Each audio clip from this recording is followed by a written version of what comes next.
സംസ്കാരം 3 എണ്ണമാണ്. 3 സംസ്കാരം നിങ്ങൾ നിങ്ങളുടെ മക്കൾക്ക് പഠിപ്പിച്ചു കൊടുക്കണം. ഏതാണ് ആ 3 സംസ്കാരം എന്നറിയോ? ഒന്ന്, ഹുബ്ബി നബിയിക്കും, നിങ്ങളുടെ നബിയെ സ്നേഹിക്കാൻ പഠിപ്പിക്കണം. ഉമ്മമാര് പറയണം. മദ്രസയിൽ നിന്ന് പറഞ്ഞാൽ പോരാ, മദ്രസയിൽ നിന്ന് കേട്ടാലോ പഠിച്ചാലോ പോരാ. മാതാപിതാക്കളെ, ഉമ്മമാരെ, നിങ്ങൾ പറഞ്ഞു കൊടുക്കണം അള്ളാഹുവിൻ്റെ ഹബീബിനെ സ്നേഹിക്കാൻ.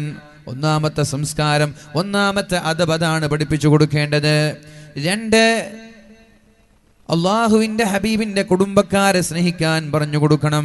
സയ്യിദന്മാരെ, അഹ്ലുബൈത്തിനെ സ്നേഹിക്കാൻ പറഞ്ഞു കൊടുക്കണം. മൂന്നാമത് പറഞ്ഞത് എന്താണ്? മൂന്നാമത് പറഞ്ഞത് ഖിറാഅത്തുൽ ഖുർആൻ, പരിശുദ്ധമായ ഖുർആൻ ഓതാൻ നിങ്ങൾ നിങ്ങളുടെ മക്കളെ പഠിപ്പിക്കണമെന്ന്. പരിശുദ്ധമായ ഖുർആൻ ഓതാൻ നിങ്ങളുടെ മക്കളെ പഠിപ്പിക്കണമെന്ന് പരിശുദ്ധ റസൂലുള്ളാഹ്. അപ്പോൾ ആദ്യം പറഞ്ഞ ഹദീസ്, മൻ വുലിദ ലഹു മൗലൂദൻ, ഒരു കുട്ടിയുണ്ടായാൽ, ഇത് ഉമ്മമാരോട് ഉപ്പമാരോട് പറയുന്ന അഭിസംബോധനയാണ്. ഭാര്യമാരോട് ഭർത്താക്കന്മാരോട് പറയുന്ന അഭിസംബോധനയാണ്. ഭർത്താക്കന്മാരെ, ഭാര്യമാരെ, ഉമ്മമാരെ, നിങ്ങൾക്കൊരു മക്കളുണ്ടായാൽ ആദ്യം നിങ്ങൾ ചെയ്യേണ്ടത് നല്ല പേരിട്ട് കൊടുക്കണം, നല്ല അച്ചടക്കമുള്ള പേര്. പിന്നെയോ അവർക്ക് സംസ്കാരം പഠിപ്പിക്കണം. എന്താണ് സംസ്കാരം? 1, നബിയെ സ്നേഹിക്കാൻ. 2, നബി തങ്ങളുടെ കുടുംബങ്ങളെ സ്നേഹിക്കാൻ. 3, പരിശുദ്ധമായ ഖുർആൻ പാരായണം ചെയ്യാൻ. ഇത് കഴിഞ്ഞാലോ ഏതുവരെയാണ് സംസ്കാരം പഠിപ്പിക്കേണ്ടത്? പ്രായപൂർത്തി എത്തുന്നത് വരെ സംസ്കാരം പഠിപ്പിക്കണം. പ്രായപൂർത്തി എത്തുന്നത് വരെ. ആണുങ്ങളാണെങ്കിൽ ഒരു 16 വയസ്സ് വരെ, പെണ്ണുങ്ങളാണെങ്കിൽ ഒരു 13 വയസ്സ് വരെ. പ്രായപൂർത്തി എത്തുന്നത് വരെ സംസ്കാരം, അദബ് പഠിപ്പിച്ചു കൊടുക്കണം, മര്യാദ പഠിപ്പിച്ചു കൊടുക്കണം. ഇത് ഉമ്മമാരുടെ ബാധ്യതയാണെന്ന് പരിശുദ്ധ റസൂലുള്ളാഹ്. ഇനി പ്രായപൂർത്തിയെത്തിയാൽ ഉമ്മമാരുടെ ബാധ്യത കഴിഞ്ഞിട്ടില്ല, ഉമ്മമാരുടെ ദൗത്യം അസ്തമിച്ചിട്ടില്ല. ഉമ്മമാരോട് അള്ളാഹുവിൻ്റെ ഹബീബ് പറയാണ്, പ്രായപൂർത്തിയെത്തിയാൽ, ഒരു പെണ്ണിന് 15 വയസ്സ് കഴിഞ്ഞാൽ, ഒരു ആണിന് 18 വയസ്സ് കഴിഞ്ഞാൽ, അഥവാ പഠനം കഴിഞ്ഞാൽ എന്ന് വെച്ചാൽ പഠനം പൂർത്തിയായാൽ പിന്നെ കല്യാണത്തെക്കുറിച്ചാണ് ആലോചിക്കേണ്ടത്. ഉടനെ കല്യാണം കഴിച്ചു കൊടുക്കണം. പ്രായപൂർത്തിയെത്തി, കല്യാണത്തിന്റെ സമയമായി. ഒരു പെണ്ണിന് 16, ഒരു ആണിന് 22, ഒരു പെണ്ണിന് 18 വയസ്സ്. ഇന്ത്യ ഗവൺമെന്റിന്റെ, നമ്മുടെ രാജ്യത്തിന്റെ, നമ്മുടെ സർക്കാരിന്റെ നിയമപ്രകാരം ഒരു പെണ്ണിന് 18 വയസ്സായി, ഒരു ആണിന് 22 വയസ്സായി. ഉമ്മമാരോ ഉപ്പമാരോ കല്യാണം കഴിച്ചു കൊടുക്കാൻ തയ്യാറായില്ല, അതിനുവേണ്ടി പ്രോത്സാഹിപ്പിച്ചില്ല, അതിനുള്ള സജ്ജീകരണങ്ങൾ ഒരുക്കിയില്ല. ആ പെണ്ണോ ആ ആണോ തെറ്റ് ചെയ്താൽ, ആ പെണ്ണ് തൻ്റെ ക്ലാസ്മേറ്റിനോട് ചാറ്റ് ചെയ്താൽ, തൻ്റെ കൂടെ പഠിക്കുന്ന ആൺകുട്ടികളോട് ചാറ്റ് ചെയ്താൽ, തൻ്റെ നാട്ടുകാരോട്, തൻ്റെ കാമുകന്മാരോട് പെണ്ണ് ചാറ്റ് ചെയ്താൽ, അതുപോലെ 22കാരനായ ചെറുപ്പക്കാരൻ തൻ്റെ കാമുകിമാരോട് സംസാരിച്ചാൽ, വീഡിയോ കോൺഫറൻസ് നടത്തിയാൽ, ഫോട്ടോകൾ കൈമാറിയാൽ, അവരുടെ കൂടെ കറങ്ങാനും നടക്കാനും സഞ്ചരിക്കാനും ജ്യൂസ് കുടിക്കാനും സിനിമ കാണാനും വേണ്ടി അവർ രണ്ടുപേരും പോവാൻ തുടങ്ങിയാൽ,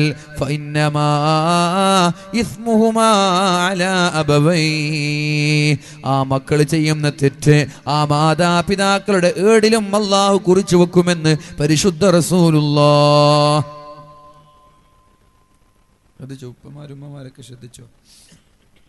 പ്രായപൂർത്തിയെത്തി. ഇപ്പം നമ്മുടെ രാജ്യത്തിൻ്റെ നിയമപ്രകാരം 18 വയസ്സുള്ള ഒരു പെണ്ണ്, ആ പെണ്ണിനെ കല്യാണത്തെക്കുറിച്ച് ആലോചിക്കാതെ, ആ പെണ്ണിനോട് കല്യാണത്തിന് നിർബന്ധിക്കാതിരുന്നാൽ, കല്യാണം കഴിച്ചു കൊടുക്കാനുള്ള സംവിധാനങ്ങൾ മാതാപിതാക്കൾ ഉണ്ടാക്കി കൊടുത്തില്ലെങ്കിൽ, 22കാരനായ ഒരു ചെറുപ്പക്കാരൻ, ആ ചെറുപ്പക്കാരനും കല്യാണം കഴിച്ചു കൊടുക്കാനുള്ള സജ്ജീകരണങ്ങളെ, അതിനുള്ള തയ്യാറെടുപ്പുകൾ, അതിനുള്ള പ്രോത്സാഹനങ്ങൾ മാതാപിതാക്കൾ ഒരുക്കി കൊടുത്തില്ലെങ്കിൽ, ഈ മക്കള് വ്യഭിചരിച്ചാൽ, ഈ മക്കള് ചാറ്റ് ചെയ്താൽ, ഈ മക്കൾ അവിഹിത ബന്ധങ്ങളിലേക്ക് പോയാൽ, ഹറാമായ നോട്ടങ്ങള്, ഹറാമായ സംസാരങ്ങള്, ഹറാമായ ചാറ്റിങ്ങുകൾ ഇവരിൽ നിന്നുണ്ടായാൽ, അവർക്കുമുണ്ട് ഹറാമായ ആയിരക്കണക്കിന് തിന്മകൾ അവരുടെ ഏടുകളിൽ എഴുതുന്നതോടൊപ്പം അവരുടെ മാതാപിതാക്കളുടെ ഏടിലും അള്ളാഹു എഴുതി വെക്കുമെന്ന് പരിശുദ്ധ റസൂലുള്ളാഹ് സല്ലല്ലാഹു അലൈഹി വസല്ലം. മാതാപിതാക്കളുടെ കടമയാണ് വേഗം കല്യാണം കഴിച്ചു കൊടുക്കുക എന്നുള്ളത്. ചെറുപ്പക്കാർക്കൊക്കെ വലിയ സന്തോഷമായിരിക്കും. മാഷാ അല്ലാഹ്. കല്യാണം കഴിപ്പിക്കാനുള്ള വേദകൾ വളരെ കുറവാണ്. നിസ്കരിക്കാൻ പറയും, നിങ്ങൾ കള്ളു കുടിക്കല്ലേ, വ്യഭിചരിക്കല്ലെന്ന് എന്നൊക്കെ അല്ലാതെ കല്യാണം കഴിപ്പിക്കാൻ വേണ്ടിയിട്ടുള്ള വേല കുറവാണ്. കല്യാണം വേഗം കഴിച്ചാൽ ഒരു പിടി അവിഹിത ബന്ധങ്ങളൊക്കെ ഒഴിവാക്കാം. എത്ര കൂസലില്ലാതെ എത്ര നിസ്സാരായിട്ടാണ് നമ്മുടെ പെണ്ണുങ്ങളൊക്കെ ഫേസ്ബുക്കിലൊക്കെ ഫോട്ടോകൾ അപ്ലോഡ് ചെയ്യുന്നത്. കള്ളും കുടിച്ച് കണ്ടവൻ്റെ കൂടെ രാത്രി ചെലവഴിച്ച കഥകളൊക്കെ ഫേസ്ബുക്കിൽ പറയാൻ പല പെണ്ണുങ്ങളും. ഇതൊരു മോശമാണ്. ഉളുപ്പ് എന്നൊരു സംഭവം വേണ്ടേ പെണ്ണുങ്ങൾക്ക്?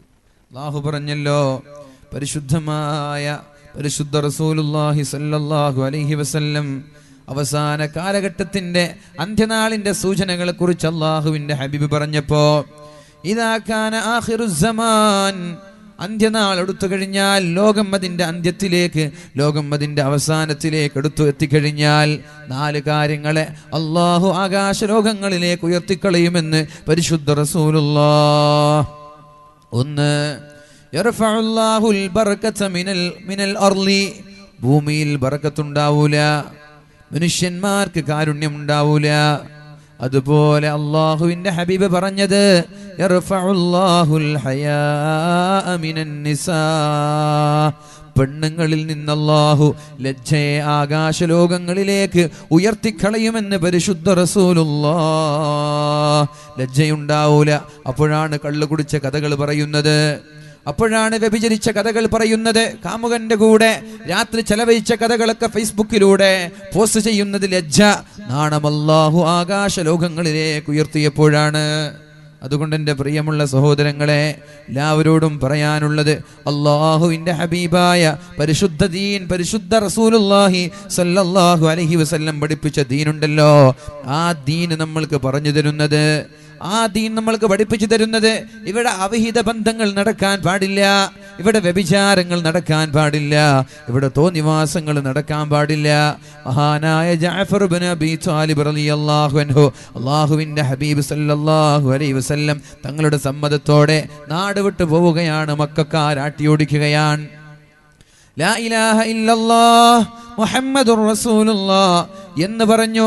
അല്ലാഹുവിൽ വിശ്വസിച്ചതിന്റെ പേരിൽ, വ്യഭിചരിക്കല്ലേ എന്ന് പറഞ്ഞതിന്റെ പേരിൽ, കള്ളു കുടിക്കല്ലേ എന്ന് പറഞ്ഞതിന്റെ പേരിൽ, കുടുംബബന്ധം പുലർത്തണമെന്ന് പറഞ്ഞതിന്റെ പേരിൽ, ഒരാളെയും ആക്രമിക്കല്ലേ എന്ന് പറഞ്ഞതിന്റെ പേരിൽ, മക്കക്കാരായ കിങ്കരന്മാരായ ധിക്കാരികളായ മുശ്രിക്കീങ്ങളൊക്കെ അവരെ ആട്ടി ഓടിക്കുകയാണ്, ക്രൂരമായി പീഡിപ്പിക്കുകയാണ്.